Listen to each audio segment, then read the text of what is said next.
বিসমিল্লাহির রহমানির রহিম। আসসালামু আলাইকুম। Welcome back to my channel. কেমন আছেন আপনারা সবাই?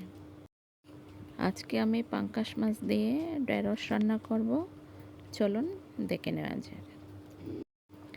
এখানে আমি 3 পিস মাছের টুকরো নিয়েছি, আর 2 পিস মাছের পেটি, 1 পিস মাছের মাথার টুকরো।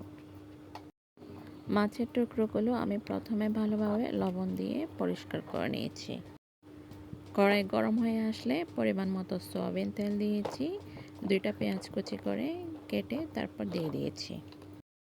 কিছুক্ষণ নেড়ে ছেড়ে পেঁয়াজগুলো নরম হয়ে আসলে এখন দিয়ে দিচ্ছি 2 চামচ লাল মরিচের গুঁড়ো, 1 চামচ হলুদের গুঁড়ো, 2 চামচ সব ধরনের মশলার গুঁড়ো, আর 1 চামচ লবণ।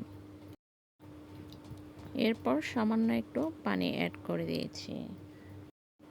মশলাগুলো কষানো হয়ে এলে এখন দিয়ে দিচ্ছি মাছের টুকরোগুলো।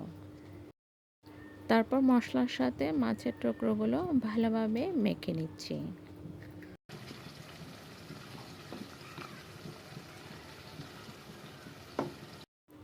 মাখানো হয়ে গেলে আমি দিয়ে দিচ্ছি 2 টুকরো আমের ফিস। এগুলো আমি ফ্রোজেন করে রেখেছিলাম ফ্রিজের মধ্যে।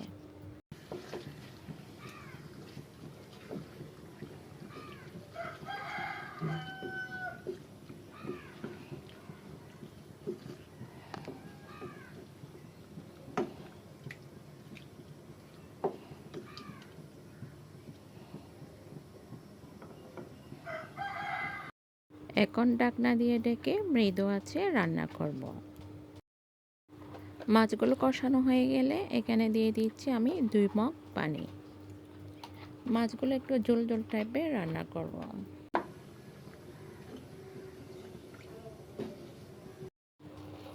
তারপর ঢাকনা দিয়ে ঢেকে আরও কিছুক্ষণ মৃদু আঁচে রান্না করব। কিছুক্ষণ রান্নার পর এখন দিয়ে দিচ্ছি কেটে রাখা ঢেঁড়সগুলো।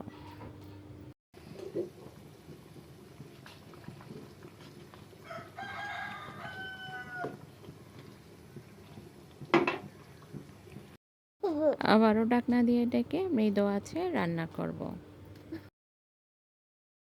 এখন দিয়ে দিচ্ছি 1 টুকরো সুগন্ধি পাতা।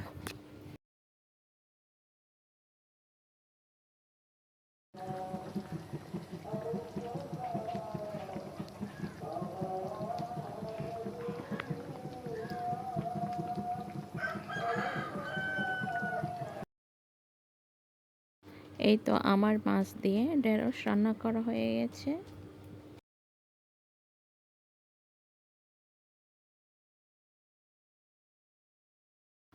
মাছের সাথে সবজি রান্না করে দেখালাম একদম ঘরোয়া স্টাইলে এবং দেশীয় স্বাদে। কেমন হয়েছে অবশ্যই কমেন্ট করতে ভুলবেন না। সবাই ভালো থাকবেন, সুস্থ থাকবেন। ধন্যবাদ সবাইকে। আবার দেখা হবে নতুন কোনো ভিডিও নিয়ে। ততক্ষণ পর্যন্ত ভালো থাকবেন। আল্লাহ হাফেজ।